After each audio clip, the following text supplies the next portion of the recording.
এই রোগ যেটা এটা মানুষের ক্ষতিগ্রস্ত করে, কারণ মানুষের মধ্যে কিছু ব্যবহার আছে, এই ব্যবহারে মানুষকে এমনভাবে জলিল করে।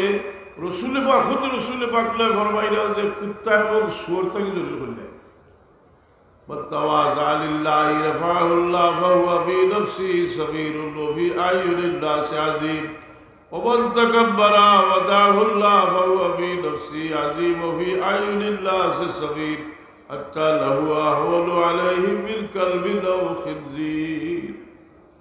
এই ব্যবহারটা দূর করবার লাগে সুফিয়ায়ে কেরামর কদমর নিচে নিজের সপোর্ট ধরা লাগে, যেহেতু তারা নিজে এমনভাবে মিটাইছে যে মিটা দো হস্তি কো আপনা অগর চাহো কুছ মরতবা কে দাদা খাক সে মিলকর গুলে গুলজার বনতি হ্যায়। যাই হোক, এই সুফিয়ায়ে কেরামর মাহফিল আর আমরা সবে খেয়াল রাখা উচিত যে আমরা জীবনে আল্লাহ আপনার যত নিয়ামত দেখবাই নিয়ামত হওয়ার মাঝে আমরা গর্বিত হইতাম না, বরং আমরা একটা যদি বড় কোনো পদর মালিক হই আমরা চিন্তা করতাম যে আরো বড় হইতাম। আর বড় কিন্তু হইতাম, আরো বড়টা হইতাম। এটা খেয়ে হয়েছিলাম উমর ইবনে আব্দুল আজিজ রাদিয়াল্লাহু তাআলা আনহু সময় খলিফা হইলা, খুতবা দিছিলা। খুতবার মাঝে কইলা যে আপনারা আমার ইচ্ছার বিরুদ্ধে আপনারা খলিফা বানাইছেন, কিন্তু আমি যখন খলিফা হয়ে গেছি আমি চাই আরো বড়টা হইতাম। তখন বড় তাজ্জুব হইলা যে এত বিনয়ী মানুষ আর তাই খলিফা হওয়ার মাঝে চাইলা আরো বড় খলিফা হইতাম। কথা বুঝছো নাকি? কোন ধর্মত আছে না প্রভু তাকে আর বড় আসল মহাপ্রভু আসলে মহাপ্রভুর বাড়ি তো ঢাকা দক্ষিণ, বুঝলো না? বাবার কইছিল যে আসার দেওয়ালের সড়কের দিকে যাই মহাপ্রভু বাড়ি ঢাকা দক্ষিণ বাড়ি, আরো বড় হইতো চাই মানুষ তখন তার যে হইলা যে খলিফা হইলা যে এখন সাইড আরো বড়টা হইতা খলিফার উড়ে কিতা তো মহা খলিফা হইতা হইলা না। আমি চাই আমি মসনদে খেলাফত বইছি, আমি চাই ওটা কি আরো বড় জায়গায় যাইতাম, আমি জন্নতে যাইতাম চাই। সুবহানাল্লাহ। সুতরাং আমরা আরো একটা খাইশ থাকতো যেখানেও আছি আরো বড় হইতাম, মানে আরো বড়টা হইতাম, মানে আমরা আল্লাহ জন্নত লাভ করতাম। এই টার্গেট সামনে রাখি আমরা কাম করতাম। এ মানুষ বহুত বড় হয়, বড়ই আমার নষ্ট হয়ে যায়। নষ্ট হয় খেলে বলে তার দিলর হালত বদলে যায়, নষ্ট হয়। মানুষ জানতে জানতে পড়তে পড়তে এক সময় মূর্খ হয়ে যায়। ওই না নি নাস্তিক মূর্খদের মাঝে শিক্ষিতর কোনো অবকাশ হই জি পড়তে পড়তে পড়তে পড়তে হয়েছে দেখে রে এটা তো আল্লাহ, এটা যে তা ব্যাপার যে আমি তো আর এখন আবার উড়ার খেউ নাই। ই কামাল আতাতুর্কে কিতা করছি তুরস্ক তারে যে আতাতুর্ক তুরস্কর তারে নাস্তিক বানাইছে তো হে। এর আগে তো খলিফা খেলাফত চলছে, দীর্ঘ শত শত বছর খেলাফত চলছে। বড় গৌরব কর্তা যে এক সময় যে সৌদি আরব আমিও একগুলো গৌরব কর্তা। এরা কিন্তু প্রকৃত খেলাফতের বিরোধী। আমি এদিকে যাইলাম না, এই ব্যাপারে বহুত লেখালেখি হয়েছে। কিন্তু এই আতাতুর্ক যে সময় তুরস্কর ক্ষমতা তো নিল, এর আজান বদলাইল,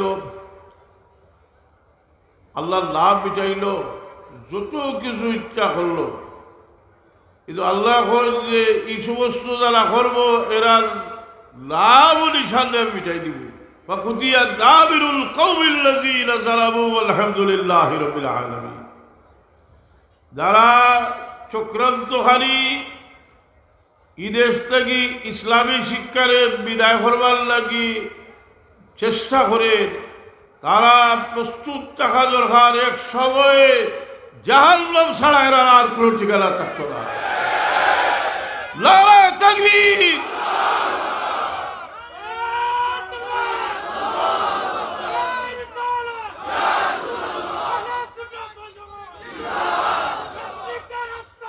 হাজিরে কেরাম, সাহাবীরে যাব, যুবক সমাজ ডোক করি করি মানুষের মুক্তা করি।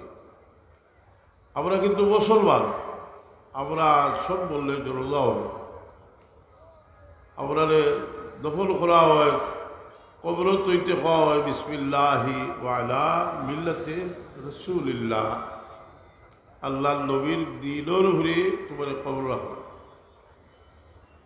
কিন্তু আমরা স্মরণ রাখা উচিত এমন কিছু কথাবার্তা যদি আমরা হই এবং এমন কিছু কথাবার্তা যদি দিল দিয়ে সমর্থন করি,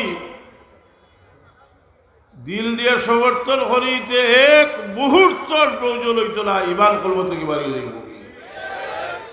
আল্লাহর উপরে এতরাজ হয়, কোরআনের উপরে এতরাজ হয়, রাসূল পাকের কথার উপরে এতরাজ হয়।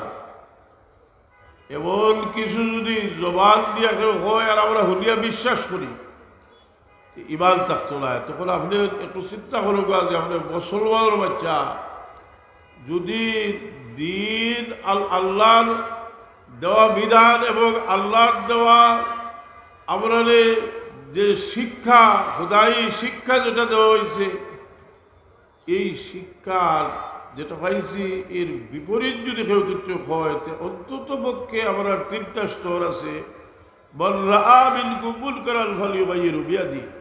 এটারে আগ দিয়ে আমরা, অর্থাৎ এটারে আমরা শক্তি প্রয়োগ করিয়া প্রতিহত করতাম। ফাইল্লাম ইয়াস্তাতি ভাবি লেসানিহি, যদি আগ দিয়ে প্রতিহত করতে পারি না, তে আমরা আপনার জবান দিয়ে এটারে প্রতিহত।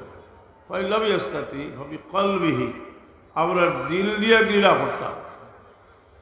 যা আমরা দিল দিয়ে গিরা করতাম, কারণ সব সময় শয়তানের দূষণ। কাফির হইলেও মানুষ এমন শক্ত কাফির হইতে পারে। আবু জেহেলের খোল্লা কাটিবার সময় কিতা কইছিল আমার খোল্লাটা একটু লম্বা করে কাটিছে, চাই দেখলে কইব সর্দারের খোল্লা। মানে তার ইস্তেকামতের উপরে আমরা তাজ্জুবত ওখানে কুফরির উপরে যেগুলো ঈমান থেকে বার হয়ে যাব, কথা বুঝছেন? যারা ঈমান থেকে বার হয়ে গেছে গে, এ খালি নুয়াল্লিহি মা তাওয়াল্লা ওয়া নুসলিহি জাহান্নাম ওয়া সাআত মাসীরা। আল্লাহ জাহান্নাম পর্যন্ত তারা আমরা বোঝারি হতো লোক।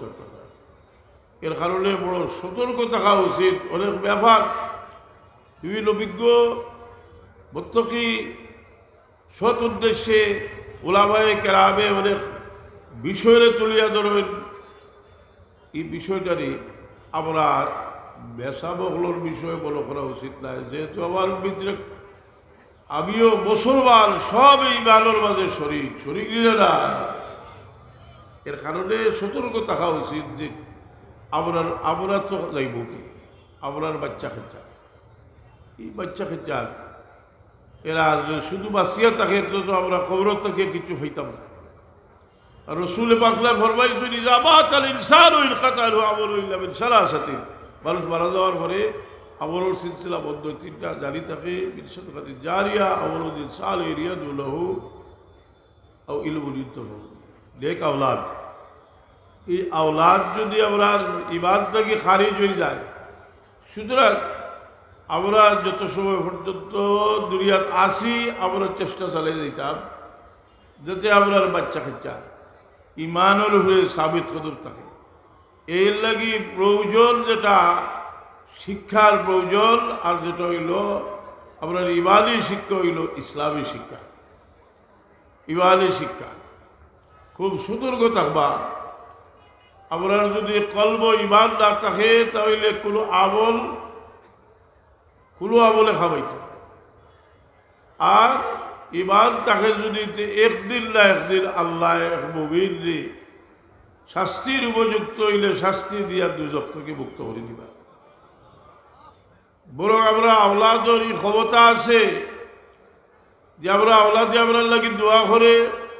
বহু মানুষ আছে আযাবুল মুস্তাহিক কবরে ঢুকিব, আর তারা ওলাদে তার লাগে দোয়া করবা, দোয়া করতে করতে দেখ ইয়াদগার হল যারা রাখিয়া গেছে এরা দোয়া করবা, দোয়া করতে করতে কবরে থাকা অবস্থায় হে জন্নতি বলে দিব হোক সুবহানাল্লাহ।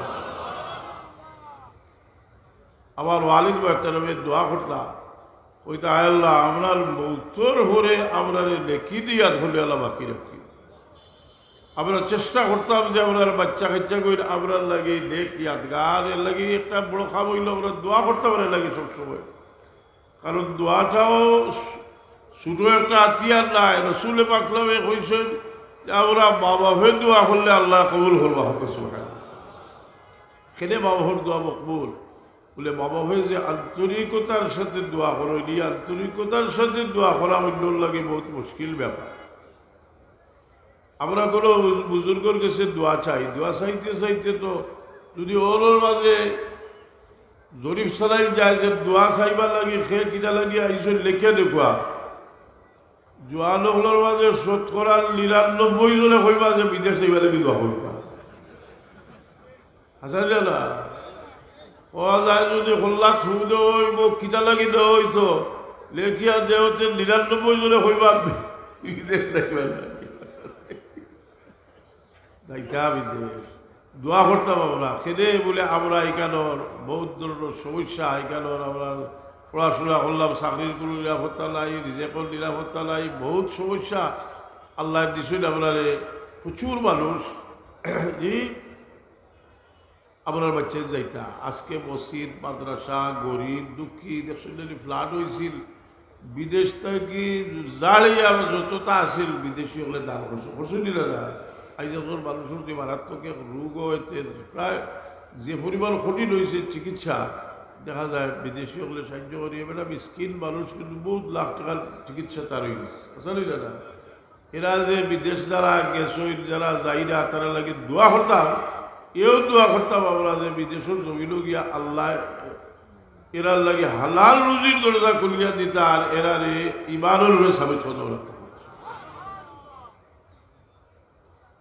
আপনার এই নিয়ামত আপনার আওলাদ, এই আওলাদর মাঝে একগুলো হইলা জিসমানি আওলাদ, এগুলো হইলা রুহানি আওলাদ। উস্তাদর ছাত্র হইলা তার রুহানি আওলাদ, বীর ও বুজুর্গর মুরিদ হইলা তার রুহানি আওলাদ। এই রুহানি আওলাদর মাঝে মহব্বত দেখা যায় আর বহুগুণ বেশি বাড়ি দিত।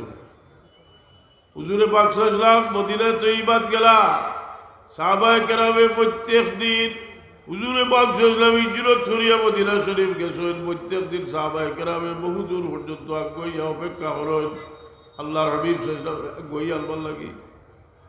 একটা ভদ্রতা হইল কোনো মেহমান আইলে তারে আগুই আনতা কথা বুঝলি। একটা জিনিস খেয়াল রাখেন যে মেহমানের কদর করা সম্পর্কে হাদিস শরীফ কিতা আইছে যে ওয়াল্লাহি লা ইউমিনু হাদিস শরীফ আইছে যে তার মেহমানের কদর করে না এ মুমিন না বুঝলি। এই মেহমান আগুই আনবার লাগি সাহাবায়ে কেরাম প্রত্যেক দিন যাইতে একদিন ঘুরিয়ে আইসেন। এহুদি ইয়া খবর পাইছে যে তুমি তাই যে জাল অপেক্ষা করলে তাই আইসরা দৌড়াইয়া রওনা হইছেন। এর মাঝে একজন হইলা তালহা রাদিয়াল্লাহু তাআলা আনহু। তালহা রাদিয়াল্লাহু আনহু দৌড়াইয়া আগুয়াই দুজাহানের বাদশাহ মুহাম্মদুর রাসূলুল্লাহ সাল্লাল্লাহু আলাইহি সাল্লাম কপাল মুবারক চুবা খাইন, আচর চুবা খাইন, ভাত চুবা খাইন।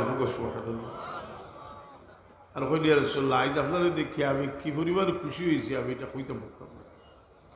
হুজুরে পাক সাল্লাল্লাহু তাহলে পরীক্ষা করবার লাগে কইন যে তালহা তুমি তোমার বাপরে গিয়া কাতল করিয়া তলোয়ারা চলিয়া রওনা হয়ে গেছিল তার বাপরে কাতল করিয়া। আল্লাহর হাবিব সাহাবায়ে কেরাম যখন জলদি এরা আটকাও, আমি জীবনে কোনোদিন কোনো আওলাদ দিলে তার বাপরে কাতল করবার লাগে কইতাম না। তার একটা পরীক্ষা করলাম যে তার বাপর লোকে মহব্বত বেশি দিলে আমার লোকে মহব্বত বেশি। হুজুরে বাদশাহ ইসলামে তালহা রাদিয়াল্লাহু আনহু এই মহব্বতের বদলা কি বদলা দিছলা রসুল পাক সাল্লাল্লাহু আলাইহি ওয়াসাল্লাম যেদিন তালহা রাদিয়াল্লাহু আনহু ওফাত হয় কবর লাভিয়া দোয়া করছেন আল্লাহু আলকি তালহাতা আন্তা তাদহাকু ইলাইহি ওয়া ইয়াদহাকু ইলাইহি। আল্লাহ তুমি আমার তালহা লোকে বলা বলো যে তুমি খুশি আর আমার তালহাও তোমার লোকে তোমার উপরে খুশি হবে। ये मोहब्बत का इनाम मुफ्ती शफी साहब ये कशकुल किताब एक हाटिबुल जो मोहब्बत का इनाम मोहब्बत और बदला मदीना शरीफ और साहबी अगले रसूल पाकलाम रे मायाखल्ला एमन की যেদিন তশিব আল্লাহ হুজুরে পাক সাল্লাল্লাহু আলাইহি মদিনা শরীফ খুশি শুধু মদিনা শরীফের বুঝদার মানুষরা বেবুজ বাচ্চাদেরও খুশি হইয়া কবিতা পড়েছিলাম না নি।